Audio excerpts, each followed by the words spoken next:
Aujourd'hui, il y a beaucoup de mises à jour intéressantes depuis la direction de Pokrovsk. Ici, le général Mikhailo Drapati, après avoir stabilisé la situation sur le front, a réussi à préparer le terrain pour des contre-attaques décisives qui ont renversé la situation dans le secteur le plus critique de la ligne de front, Pokrovsk. Comme mentionné dans le dernier rapport, Drapati a mené une campagne intense contre la logistique russe, transformant les routes d'approvisionnement en pièges mortels et ralentissant drastiquement leur avancée. Il a fait tourner les brigades hors de la ligne de front, renforcer les positions avec des combattants expérimentés et améliorer la coordination, permettant aux Ukrainiens de construire et de maintenir de nouvelles lignes défensives. Avec ces défenses en place, les forces russes n'ont pas pu réaliser de gains significatifs, continuant à envoyer leurs hommes dans des assauts frontaux meurtriers. En même temps, la contre-offensive russe pour repousser les Ukrainiens lors de Tursk battait son plein, défendue par certaines des brigades de combat ukrainiennes les plus élites et les mieux équipées. C'était la dernière chose dont les Russes avaient besoin, car la défense ukrainienne à Kursk continuait d'infliger de plus en plus de pertes aux forces russes. De nombreuses réserves, que le haut commandement russe préférait envoyer à Pokrovsk, devaient être envoyées à Kursk à la place, alors que le noyau d'élite des VDV et de l'infanterie navale de l'armée russe continuait de subir des pertes dévastatrices à Kursk. Cependant, cela avait un coût significatif pour les efforts russes à Pokrovsk, car les Russes subissaient un taux de pertes presque 2 fois plus élevé dans cette direction, avec plus de 15 000 pertes, dont 7 000 tués, rien qu'en janvier. Avec les Russes à court de réserve, ils ont eu recours à des mesures désespérées à Pokrovsk.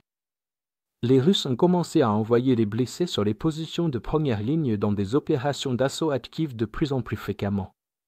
Reconnaissant que la situation tournait en leur faveur, Drapati a ordonné à ses forces de préparer une série décisive de contre-attaques dans la direction de Pokrovsk, prévoyant d'appliquer les leçons qu'il avait apprises de ses offensives précédentes à cette situation.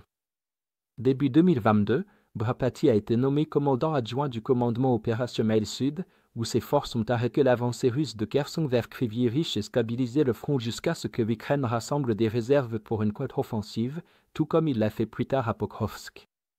Il a coordonné des frappes de précision sur les routes d'approvisionnement russes, y compris des ponts clés, coupant les renforts et affaiblissant les troupes russes de première ligne avant l'offensive ukrainienne.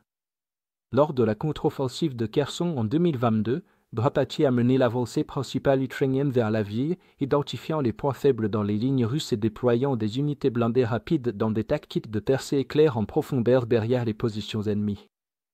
Ces hommes attribuent à son leadership un rôle clé dans la libération éventuelle de Kherson, car il a gagné une popularité significative parmi le peuple ukrainien pour ses actions. Après avoir stabilisé Pokrovsk, Drapati a identifié des faiblesses pieds russes sur le flanc ouest après avoir pris le commandement en janvier 2025.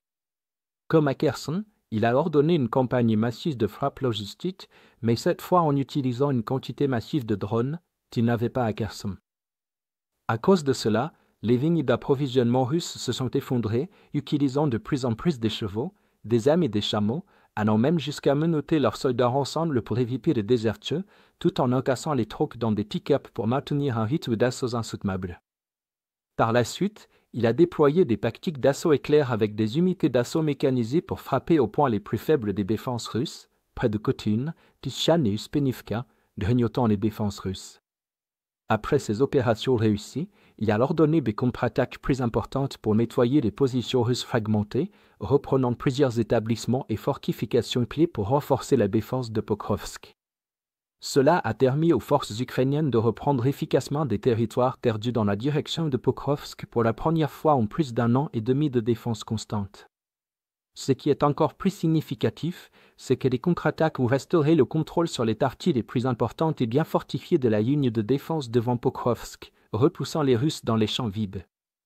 Dans l'ensemble, la nomination de Mikhailo Drapati en tant que commandant des forces ukrainiennes près de Pokrovsk leur a permis de reprendre l'initiative dans l'une des parties les plus difficiles du front et de passer à l'offensive. La capacité de Drapati à coordonner les soldats sous son commandement, à écouter leurs suggestions et à intégrer les leçons précédemment apprises dans un champ de bataille en constante évolution s'est avérée être la clé du succès ukrainien.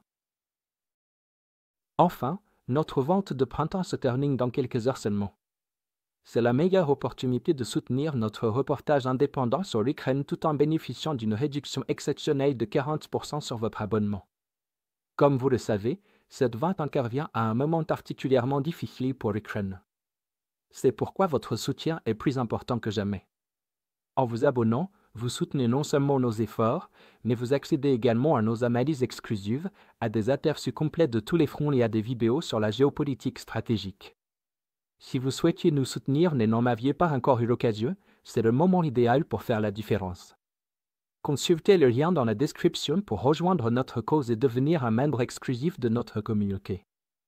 Un immense merci à tous ceux qui se sont déjà engagés à nos côtés, votre soutien compte énormément pour nous.